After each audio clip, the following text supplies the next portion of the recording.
पहा नवीन एपिसोड्स एकदम add free.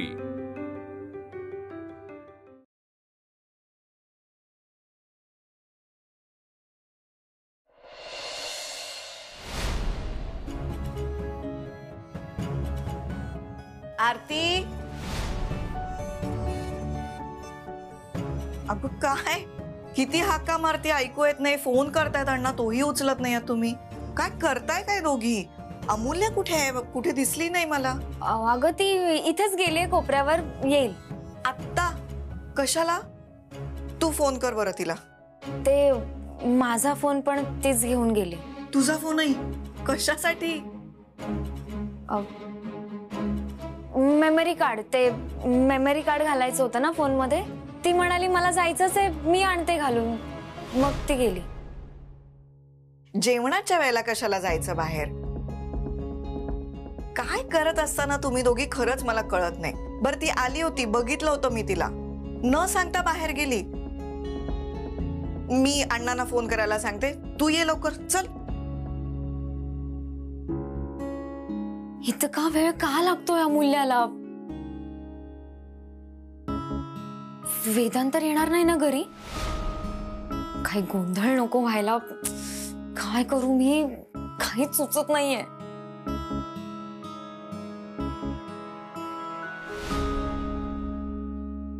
आरती, मला जेन्युइनली वाटतं तू माझ्या प्रेमाचा स्वीकार करावास। आय लव्ह यू आरती। माझ्या आयुष्याचा निर्णय आई आणि अण्णांनी घेतलाय आणि तो कुठल्याही परिस्थितीत बदलणार नाही। लग्न समारंभ आहे, दोन कुटुंब जुळत आहेत, हसूनच बोलणार ना। प्रेमाने बोलत नव्हते मी, तुम्ही उगाच गैरसमज करून घेऊ नका। विक्रांत, अरे एका मुलीसाठी तू जीव द्यायला निघाला होतास, ही किंमत आहे तुझ्या जीवाची? आणि तुला जर तिला भेटायचं असेल ना तर चल, मी येतो सोबत। नाहीतर मी एक काम करतो, तिला शोधून आणतो आणि तुझ्या समोर उभं करतो। पण तू परत असं करू नकोस, कळलं?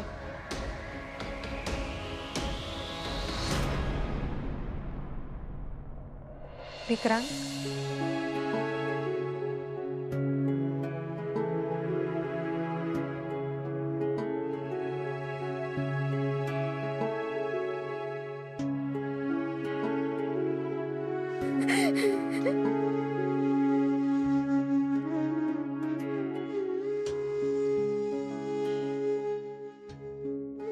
कसा आहेस तू? बरं आहे। खूप त्रास झाला ना माझ्या वागण्याचा। काय वेडेपणा केला मी। I am sorry Aadya. तू सॉरी नको ना म्हणूस।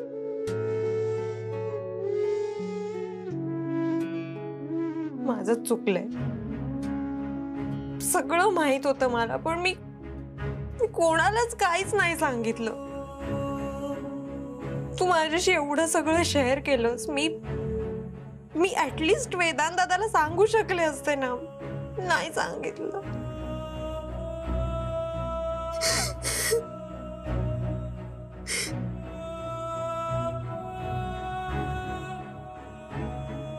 मी तुझं खूप नुकसान केलंय ना ही गोष्ट लपवून, मला तसंच वाटतंय सतत। आणि आता ना माझ्या मनावर हे ओझं कायम राहणार आहे। अद्याप बरं झालं तू कोणालाही काही सांगितलं नाहीयेस, आणि ह्या गोष्टीचं ओझं नको ठेवूस मनावर। पण तुला असं उदास बघून मला वाटतंय ना की मी काहीतरी प्रयत्न करू शकले असते। प्रयत्न करून तरी काय होणार होतं?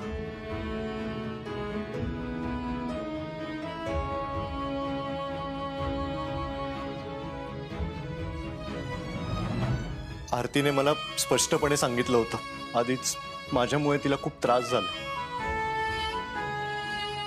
विक्रांत, इकडे बघ, ऐक ना, मी दादापासून ही गोष्ट लपवलीये खरी, पण आता तो जेव्हा जेव्हा माझ्या समोर येतो ना, मला खूप अवघडल्यासारखं होतं रे। अद्याप तू दादाला प्लीज काही सांगणार नाहीयेस। अरे पण त्याचं आपल्यावर इतकं प्रेम आहे ना की तो आपल्यासाठी काहीही करू शकतो.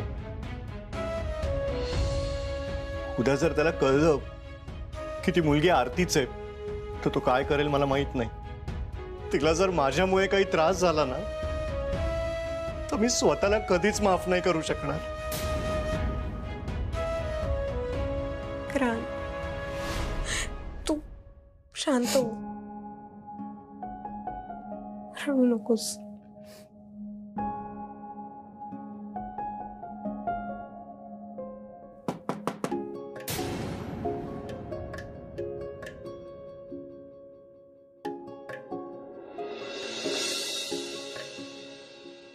काय रे, काय झालं?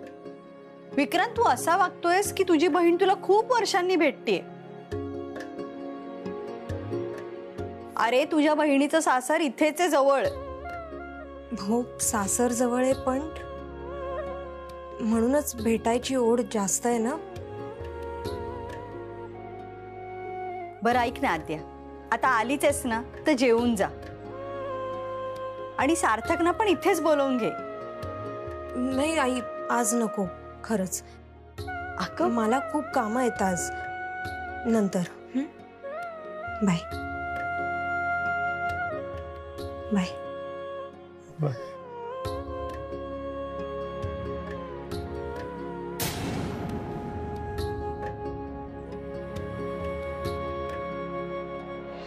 हे दोघं माझ्यापासून काही लपवत आहेत का? अरे, तुझा सख्खा भाऊ विक्रांत तुझ्याकडे मन मोकळेपणाने बोलू नाही शकत. आत्महत्या करेपर्यंत घुसमट होते त्याची, पण तरी तुझ्याकडे येऊन हे नाही सांगू शकत की माझं एका मुलीवर प्रेम आहे. नाही, मान्य आहे माझा भाऊ प्रेमात पडला. एकतर्फी प्रेमात. हो, एकतर्फी प्रेम. कारण तो इमोशनल आहे. पण लग्नाच्या त्या 2 दिवसात तुझ्याच बहिणीने वागण्यातनं किंवा बोलण्यातनं असं काहीतरी केलं असेल ना की त्याच्या मनात ही आशा निर्माण झाली. वेडी आशा. हो, वेडी आशा. त्याला वेडी आशा निर्माण झाली. अगं, तो आरतीची स्वप्न बघत होता आणि लग्नात सगळ्यात जास्त तर तुम्ही दोघीच मिरवत होतात ना. इकडे तिकडे हसत खिदळत होतात. तर मग काय करायचं होतं? मावस भावाच्या लग्नात चुटकी चेहरे करून जायचे होते? तुला नाही आवडत मजा करायला तर तू ठेव सतत कपाळावर आठ्या. आम्ही तिथे आमच्या भावाच्या लग्नात गेलो होतो. आमचं लग्न जुळवायला नव्हतो गेलो. आणि माझी बहीण ह्या बाबतीत एकदम क्लिअर. तिने विक्रांतला सुद्धा सांगितलं होतं की आई आणि अण्णाच तिच्या लग्नाचा निर्णय घेतील. हे बघ, माझ्या भावाने जर लग्न करायचं ठरवलं ना तर रांग लागेल आमच्या दाराबाहेर. माझा भाऊ आहे तो विक्रांत वानखेडे. अरे, किती गर्व तुझ्या आडनावाचा. आणि एवढाच गर्व होता तर मग का तुझ्या भावाने माझ्या बहिणीला प्रपोज केलं? हे बघ, मे बी हे सत्य असेल, पण ही तुझी बाजू. त्याची बाजू अजून समोर यायची आहे. ठीक आहे, मग जा जा आणि त्याचा शोध घे. विचार तुझ्या भावाला, बघू तो तरी तुझ्याशी काही बोलतो का. कारण भावनाशून्य माणसासमोर कोणी प्रेमाचा उल्लेख तरी करेल का? तुझा भाऊ तुझ्यासारखा नाहीये आणि हाच तुझा प्रॉब्लेम. तुला काय वाटतं की एकदा वानखेडे नावाचा ठप्पा लागला की मग सगळ्यांनी तुझ्यासारखंच वागायला पाहिजे? अरे, आम्हाला जेव्हा कळलं की विक्रांतने जीव देण्याचा प्रयत्न केला तेव्हा आम्ही सुद्धा आदरलो. अण्णांनी तर ताईचा साखरपुडा सुद्धा पुढे ढकलला. आम्हाला वाईट वाटलं म्हणूनच आम्ही हॉस्पिटलमध्ये त्याला भेटायला आलो होतो ना. पण माझा विश्वास नाहीये यावर.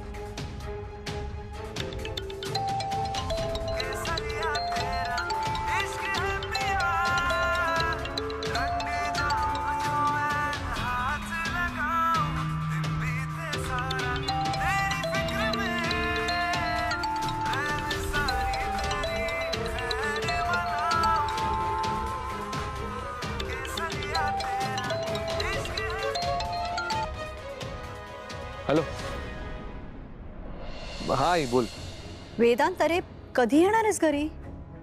आई अगं येतोय मी थोड्या वेळात. मी करतो ना फोन. एक मिनिट, जरा ऐकतोस का? आद्या घरी आली आणि निघून गेली. काय चाललंय घरात? अगं, जवळच राहते ना ती, त्यात काय एवढं. मी करतो ना नंतर फोन. हॅलो. हाय, मी जवळच आहे, आलेच 10 मिनिटात. अगं आहेस कुठे तू? आणि अशी न सांगता काय गेलीस? मला अगं खूप गोष्टी बाहेरून मागवायच्याही होत्या.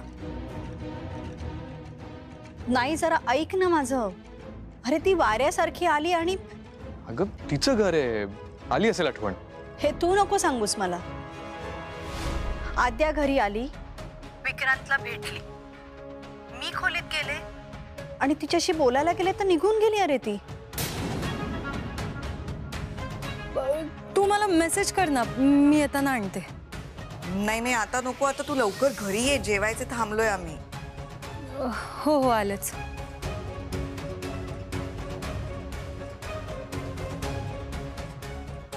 हे बघ, एरवी जेव्हा आद्या आणि विक्रांत भेटतात ना, तेव्हा फक्त हसण्या खिदळण्याचे आवाज असतात. पण आज त्या दोघांच्याही डोळ्यात पाणी होतं. काय चाललंय वेदांत? हाच प्रॉब्लेम आहे इमोशनल लोकांचा. आई तू नको टेन्शन घेऊस, मी पोहोचतो. बरं ठीक आहे.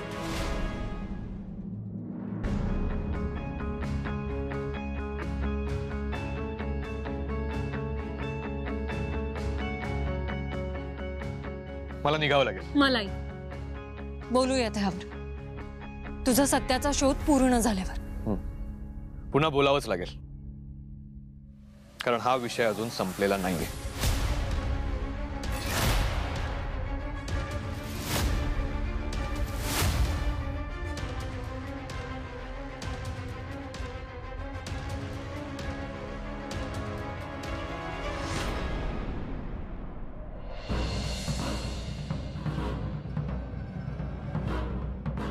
अरे किती गर्व तुझ्या आडनावाचा. आणि एवढाच गर्व होता तर मग का तुझ्या भावाने माझ्या बहिणीला प्रपोज केलं? तुला काय वाटतं की एकदा वानखेडे नावाचा ठप्पा लागला की मग सगळ्यांनी तुझ्यासारखंच वागायला पाहिजे?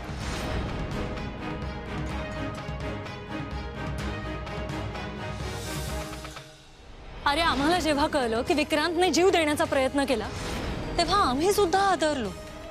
आद्या बहिणीला विचार, तिलाही सगळं माहिती.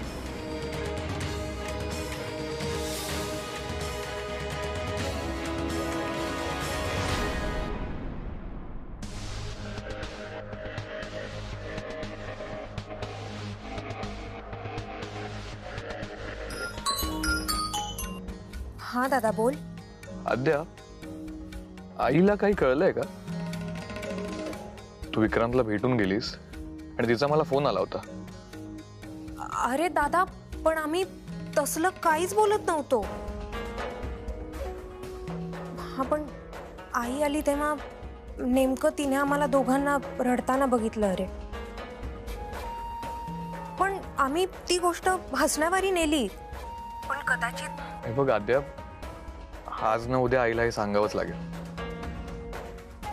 तो कुठून बाहेरून कळण्यापेक्षा बेटर आहे की आपणच सांगितलं पाहिजे. तोपर्यंत प्लीज टेक केअर. हो आईला डाऊट नाही आला पाहिजे. दादा, सो सॉरी. आणि आद्या मला एक सांग, विक्रांतचं ज्या मुलीवर प्रेम होतं ती कोण आहे तुला माहित होतं?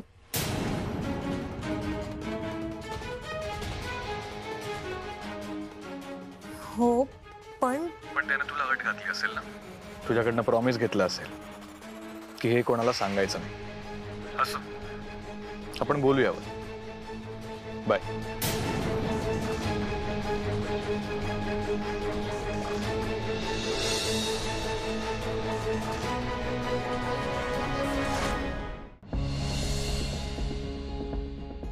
अजून आली नाहीये अमूल्या? येईल येईल हो, येईल. किती काळजी करतो.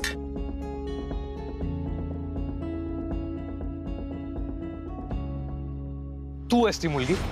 तू माझ्या भावाला फसवलंयस? अगं का लागलीस आमच्या मागे? माझ्या बिचाऱ्या भावाला प्रेमात पाडलास, फसवलंस तू. तेव्हा तू हॉस्पिटलमध्ये आलीस हे चेक करायला की आम्हाला त्या मुलीचं नाव कळलंय का नाही. ही बघा. काय ग, अगं ये इकडे ये.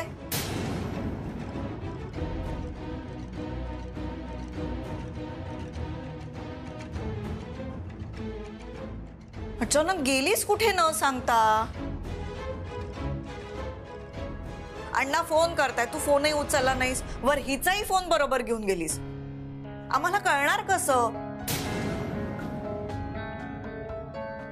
चेहरा का पडलाय तुझा? काही झालंय का? अहो तुम्हीच विचारा बरं. ए अमूल्या, तू एवढ्या सगळ्या प्रश्नांची उत्तरं देत बसू नकोस. जा हातपाय धुवून घे जा. एवढ्या प्रश्नांची उत्तरं ऐकता ऐकता पाठ होईल. जा जा जा जा पटकन. अहो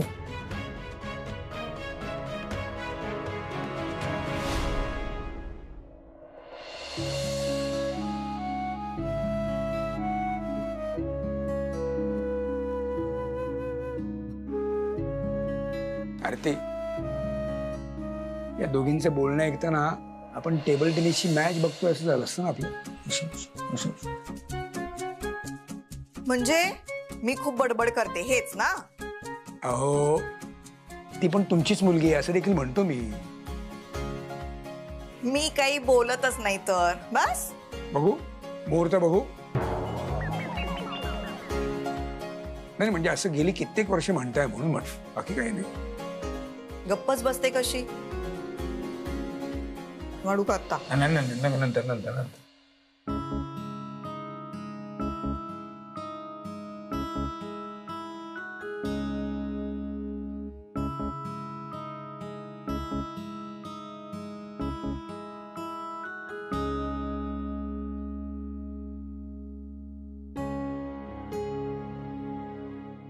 काय ग,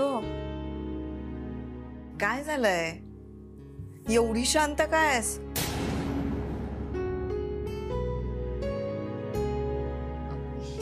काही नाही आई, ते ऑफिस मध्ये काम आहे ना, त्याचाच विचार करते. एवढंच ना? मग खा आता. चल जे.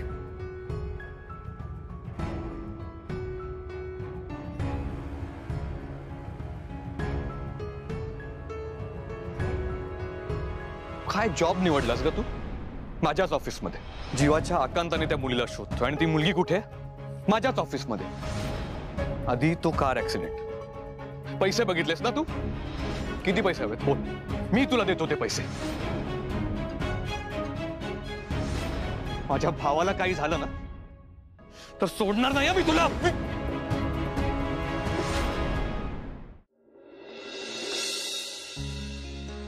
आई आई